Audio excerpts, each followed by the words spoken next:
ছবির মতো সুন্দর একটি গ্রাম। এখানে নেই শহরে কোনো কোলাহল। সকালে ঘুম ভাঙে পাখির কলকাকলিতে।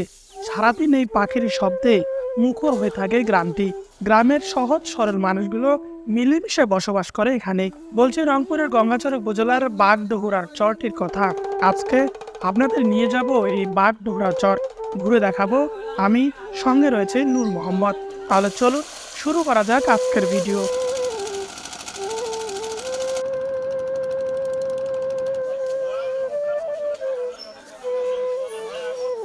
বাগডোহরার চরটি যাওয়ার জন্য আমরা সকাল সকাল এসে পৌঁছেছি গঙ্গাচড়া উপজেলার বড়াইবাড়ির লোহানী ঘাটে।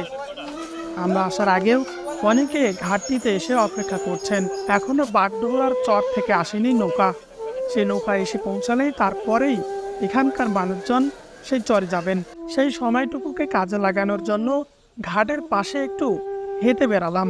ঘাটের পাশে সুন্দর করে সাজানো নৌকা চোখে পড়ল। স্থানীয় কয়েকজনের সঙ্গে কথা বলে জানতে পারলাম সারা রাতে এই তিস্তার চরে যারা মাছ শিকার করেছেন তারা সকালবেলা এই নৌকাগুলো এখানে রেখে মাছ বিক্রির জন্য বড়াইবাড়ি হাটে গিয়েছেন। এখনো কিছু কিছু নৌকা মাছ ধরে ফেরেনি, তারাও ফিরতে শুরু করেছে তিস্তা নদী থেকে।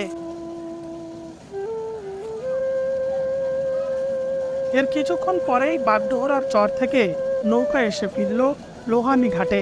কিন্তু নৌকাতে উল্লেখযোগ্য যাত্রী শিক্ষার্থী, তারা সকলে বাগডোহরার চর থেকে এসেছেন। বাগডোহরার চরটিতে মাধ্যমিক বিদ্যালয় থাকলেও নেই উচ্চ মাধ্যমিক বিদ্যালয়। তাই সকাল সকাল বাড়ি থেকে বেরিয়ে এই নৌকা করে এসেছে বড়াইবাড়ির লোহানী ঘাটে। নৌকা থেকে নেমে যে যার মতো ছুটে চলছে। ঘড়ির কাঁটায় তখন সকাল 9টা বেজে গেছে। কেউ যাচ্ছে কলেজে, কেউ মাদ্রাসায় এবং কেউ মাধ্যমিক বিদ্যালয়ে। কেউ আবার লোহানের ঘাটে আসছেন যাবে বাগডোহরা চরটিতে।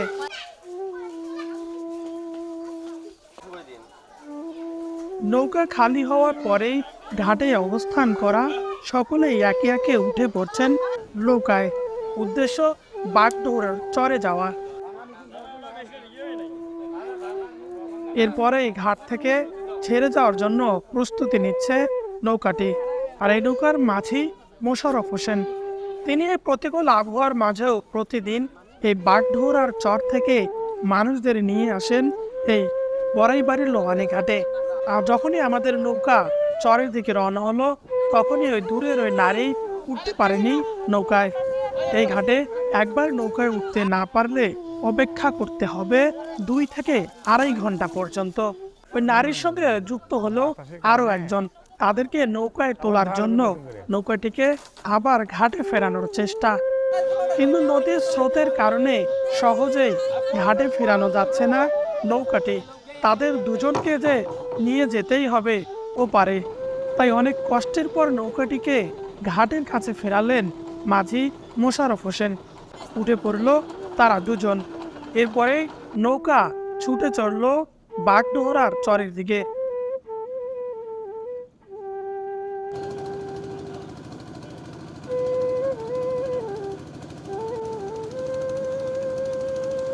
চরটিতে যেতে সময় লাগবে 1 থেকে 1.5 ঘন্টা পর্যন্ত।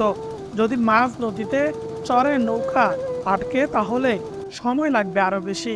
এই নৌকায় রয়েছে প্রাথমিক বিদ্যালয়ের শিক্ষক, স্বাস্থ্যকর্মী, বিভিন্ন পেশার মানুষজন।